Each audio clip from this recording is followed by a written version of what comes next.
Hello, welcome back to another video. I'm with Sean again. We're going to do an on-the-fly list of late-round rookie flyers. So we don't know who's on each other's list. And how deep is this list, Al? So where have we gone from? So we're looking at ADPs on rookies on Fantasy Pros, as we normally use for a consensus opinion of where people are likely to go. We are going to leave the first 3 rounds. We've done some videos on them already. But they're quite obvious. A lot of people know all them players. We're now deep. When you're turning to round 4 of a rookie draft, these are late round flyers, and our reasons why. And these could potentially be people who come out of left field during any kind of season. Yeah, so whether it's for to stash in a dynasty or just to take a late round flyer on for a dynasty pick that might become something good. We have no idea what each other's picked. This is what makes this so interesting. Okay, do you want to go first then? Well, I'll go with my lowest on my list. It's got to be above 36. So this is number 44 on Fantasy Pros. Donald Pumphrey, is he on your list? No, Donald Pumphrey. Well, I've taken Donald Pumphrey, the running back, and the reason I've taken him, he's in Philadelphia, is simply because of opportunity and location. I think there's a massive hole that could develop there for a running back to be the number 2. I think Donald Pumphrey is going to be the number 2 this season. I'm not saying he's going to get a lot of work or anything like that, but I think he's a great dynasty stash player. I think his size, his general athleticism and his ability to catch the ball fits really well around what Wentz does as a quarterback for the team. So I've got a feeling that he may find his way into some work this year, but is a really interesting stash for next season. So that's why he's on my list. Okay, my first player, I'm going to put him in because we're talking about a guy who did a trifecta metrics on running backs coming into the league. And one of the players that they actually met the metrics, I think there's 6 out of the 40 running backs that are coming in, was Aaron Jones of Green Bay. Glad you put him on, yeah. Good choice. He's likely going to be, probably third choice running back to start with, but, injury could move him forward. Yeah, I mean, Ty Montgomery. Good camp, who knows? Yeah, I mean, Ty Montgomery, we know he's not really a running back. We know Green Bay like him, but is he the long-term solution? You've got Jamal Williams, haven't you? He's probably the immediate threat, yeah. But the guy that meets all the metrics, the trifecta metrics that we talked about, that picked out Zeke, Howard, and a few others from last year who are the ones that did make it, picked Aaron Jones. So at 43, he could be well worth a... Very interesting stash, yeah. And I do like your thought process. I've picked out an interesting player at 45. It's interesting, we've gone around that 40 area quite a lot, haven't we? Malachi Dupree, and the reason I picked him out is there are 2 wide receivers that they've taken, rookie wide receivers. I took one in the Dynasty League, which was the other guy, Yancey. And the one that's getting all the training camp hype and the one that they're all talking about is Dupree. And I think he's an exceedingly interesting dynasty stash. I think I've got the wrong one, actually, if I'm being honest. I think the other guy, we'll see how it pans out. But it looks like Dupree has something exciting about him. And when you've got a situation where the coach and the quarterback, Rodgers says, that's the guy to watch, that's normally important. And so for those reasons, I'm interested to see how he develops. Not saying he's going to be of any relevance this year, because Green Bay have got quite a deep receiving core, but we all know they do bring wide receivers on, and what they've been looking for a while is a guy who can take over Randall Cobb's kind of role. This is a guy that could fit that mould very nicely. I'm not saying this year, but it'd be very interesting to see how he develops, and you never know. Well, it's a high-powered offense as well, isn't it? So if you do never know. You mean you're striking goal, probably, aren't you? I'm sure this will please one of our people who did pick him, Mark, who will be very pleased to hear those words, but it's true. That's basically how it's developing at the moment. Okay, next player on my list is Adam Shaheen. That's good. Yeah, not on mine. Good. Yeah, he's number 39 on the list. Yeah. He's massive. I think he's 6'7". His nickname, Baby Gronk. Yeah. And that is some metric, 6'7", isn't it? Yeah. He scored touchdowns galore. He's going to be a red zone, target all the time. There's even talk that he might actually start the year as the Chicago's number 1 tight end, and Zach Miller will be out of there. Wow. I mean, that is your ideal scenario, but a red zone target could well be in from day one. There's certainly lots of rumours circulating. Well, I'm like the fact that we haven't picked the same player so far. What about this guy? Is he on your list? Elijah Maguire. Elijah Maguire isn't on my list, no. Right, okay, well, I'm picking him out. Picked him out before, you may recall, I've mentioned this guy before. The reason I like him is because we've already said what disarray the Jets are in. Now, the sort of regime that's coming in, this guy's been picked as kind of a backup or complementary back. There's already talk about him handling punt returns, kickoff return duty, which kind of tells you he's going to hang around.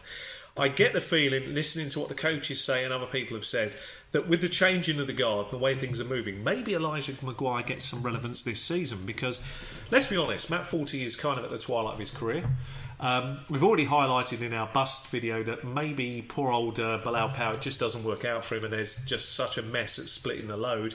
Maybe Maguire works into a few complementary role. Maybe he gets 2 or 3 catches a game. Maybe that grows because he's actually a bit better than the other two, and the team is in a desperate disarray situation, looking for players for next season to build from. That is an interesting prospect for a deep round rookie flyer. You've lost nothing picking him. I like that. I think there's something there for this year, maybe next. So that interests me. Okay, the next one on my list isn't actually on the list at all. Right, so way outside the list. Yeah. His name's Matt Breeder. Yeah. He is currently with the San Francisco 49ers. Yeah. He's obviously it's an ever-changing team there. Done well in camp, hasn't he? Yeah, he's been turning heads in camp. Yeah. Apparently he's been the player of camp. He's certainly somebody that's very exciting. You could probably get him in round 5 unless you're in a league that really knows their players. There's lots of hype about him. 2 years ago, he didn't make it to the combine because he had a very poor last season. There was a number of injuries in the team. I think his yards per carry were 3 point something. So, but before that, he was averaging 8 yards a carry. He was up there with Zeke and the top players, for prospects going forward. Really good information out. So don't sleep on him because if you're picking him round 4 or 5, where you're just taking deep shots, this guy could be. He's already made a favourable impression with the team. They picked him up as soon as the draft ended. They went and signed him, and there was a number of teams looking at him. They got him first.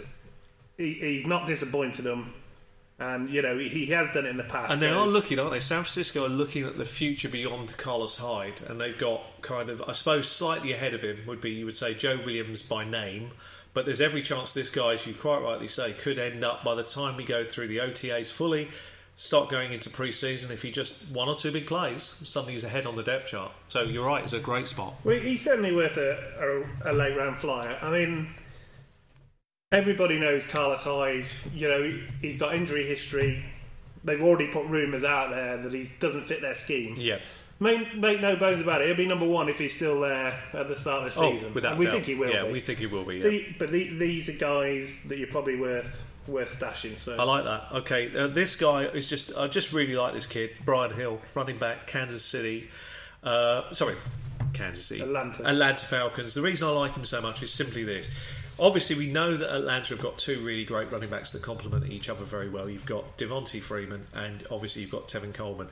If anything happens to either one of them, Brian Hill becomes immediate relevance. So he's kind of a stash player because if you have one of those 2 guys and you're able to get Brian Hill very, very late, which you could do in any kind of draft fullback, he's just an excellent stash because I just think if anything happens to one of those 2 guys, this guy immediately comes up the depth chart. And you know what his best quality is? He's a between the tackle killer. This bloke can grind the clock down.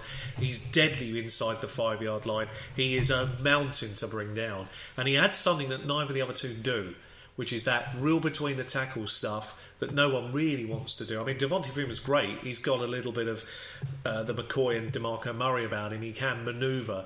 But this kid likes contact, and that excites me a lot. I'd love to have seen him in Green Bay.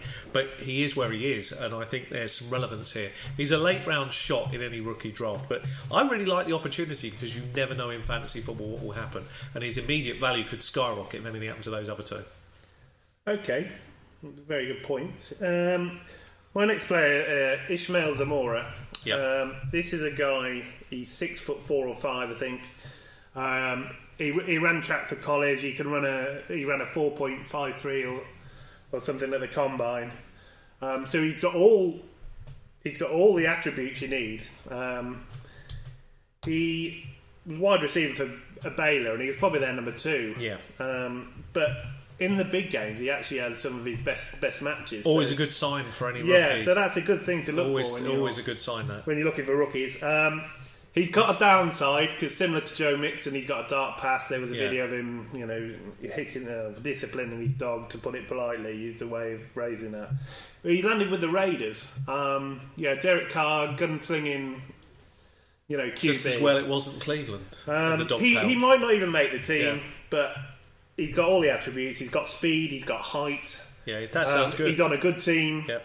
But, again... I like that. He's a late-round flyer. Ishmael Zamora, that's an interesting pick. I didn't have him on my list, but I do totally see where we're going. So far, we've avoided each other. Surely my final pick, I know you got more than me. We must both agree on this guy. Surely this has got to be one. Nathan Peterman. Do we have him on your list? He's a quarterback, isn't he, at Buffalo? Yeah. Do you like him? He is somebody I like. Do you know why I like him? I'll tell you what it is. This is the same... like earlier we discussed other kind of rookie quarterbacks that are breaking away that we liked. This is a guy that sort of sat behind a lot of the top crop for this season coming in. He's in Buffalo. They don't like Tyrod Taylor. Let's just put this in there for a minute. That's been for a number of years. Right? As much as I like Tyrod Taylor, and Tyrod Taylor will definitely make it onto my sneaky quarterback late value list, without a doubt, the truth of it is that's fantasy value. The truth is he doesn't, for whatever reason, the Buffalo people have chosen Nathan Peterman as a potential successor to the heir. Yeah, that's what they've done, and this guy fits all the metrics of the kind of things why I like quarterbacks. What I look for if I'm coaching a quarterback, he's got those qualities about him, and he has all that here. And I think he's sitting in a great spot. Now, I'm not saying he's going to be relevant year one. He's certainly not. Tyrod Taylor is the man. He's entrenched in that role, but his value increases when we move in off season at the end of this season. I know as a mechanics, people have likened him to Tom Brady, which is it's very high praise. It's crazy praise. But the reason they are is exactly like you highlight, Al. It's the mechanics are very smooth, very natural. He gets rid of the ball very quickly, and that you can coach to a degree, but you either have that natural hand-eye coordination and movement, or you don't, and he has that. So he is kind of NFL he's got the release, which is what you need. So he's got that part to his game. Okay, the next player I've got on my list is Elijah Hood. Yeah, both like him. He is going 63 overall, so again, you're picking him late in your rookie dynasty drafts. He has been tearing up camp, apparently, for Oakland. He's another player, if the reports are to be believed, that is really impressing the coaches there. Obviously, you've got Marshawn Lynch, you've got Jalen Richard, you've got DeAndre Washington in front of him. But I'd see DeAndre Washington and Jalen Richard as not receiving. A lot to supplant for him to get a chance to move up to the 2, is it? No, because I think Washington and Richard are normally receiving backs really more than running between the tackles. I mean, that's what we've learned over this last year. And if Lynch goes down in the next couple of years, and there's every chance he does, and they like Hood and he keeps progressing, then you can have a player on. They're not afraid to give people a try. So I think you're absolutely right for mentioning this guy. You've got some other players. I've only got one more. More. You give us your last player. That's Tarek Cohen. Now he's a running back with the Bears. That's a good spot actually there. Yeah. There's lots of rumours that he's already, challenging for the second spot. And in a team like Jeremy that, Langford. They're not afraid to make changes. No. So he is a player that might be worth stashing because he could have some sort of value. If anything was to happen to Howard, it's a very cheap, very very cheap late round flyer. Exactly. So I mean, you're looking for when you're doing rookies, especially these late ones. If anyone can return first season value, their value goes up. Exponentially, because you weren't expecting anything to come back. Absolutely right. So you want people that could get on the pitch, or that could be stars going forward. Well, I'll tell you something I want to mention, if I may, is maybe you've got someone as well. I mean, we've talked about from 36 out. Okay, so we've talked about players that are really really deep, but one player that was 36 out that's climbed, and I want to mention him, is guess who? Mr. Galladay. Is Kevin Golladay? Golladay, yes. And why am I mentioning him? Because obviously, I've got him in my Dynasty League, and the reason I don't want to gloat a little. No, actually, the reason I've mentioned him is because he originally was out in the 40s range, and the reason he was out there was because I think what people didn't see was that obviously Detroit have got a lot of players that were. This is what happens to rookies, and you could see some of the ones Al's mentioned on me moving up because of these exact reasons. They needed a number 3 wide receiver. He's fitted into that slot role perfectly well, and that's what's moved him up already up the rookie ranks. Now, it's not no guarantees he's going to come in and produce huge numbers year one. I didn't choose him for those reasons, but I think dynasty-wise, I do see progression, and I think the wide receivers ahead of him. Marvin Jones shows flashes of greatness, but I'm not so keen on Golden Tate. So we'll see how it all pans out. So that's why you look at things this way. And Al's right to mention, is anybody on the list that you've seen, Klein? Well, I mean, Golladay, what I will do to validate you, there is lots of rumours that he could make the team this year, which is again another good thing. He's got all the metrics you like. And he's a big man. Target. So 6'4", when you're looking at pounds. wide receivers, you want somebody who's going to catch touchdowns. So he's a good red zone threat. I think if Anquan Bolden re-signs with them, then for this season, then it's probably his value drops through the floor. But it's relevant maybe next year. Yeah, we don't know what Anquan Bolden's going to do yet. So I didn't choose him to immediately start. Chose him because he could have value. That's what you do, isn't it, with rookies? Yeah. So I mean, we'd be very interested to know if anybody else has got some late rookie fires, because it's about helping each other in this community, really. Yeah. We always like to know more that we've missed, and if you've got a good reason why you like a player, we'd like to hear. And also, it's lovely when you agree with some of these. We do like to hear that as well. And if we can steer you to somebody good that you haven't met, you can do your own sort of research on the players, like Matt Breeder being one of them. Typically, it'll be an interesting video to come back and look at next year. See if any of these guys, because these are deep shots. There's no reason any of these should make it, but if one or two of these do off this list, that's an excellent list. Yeah, because it's hard. Exactly, especially at this point. If you've enjoyed the video, as always, please leave a thumbs up, and thanks for listening. Take care.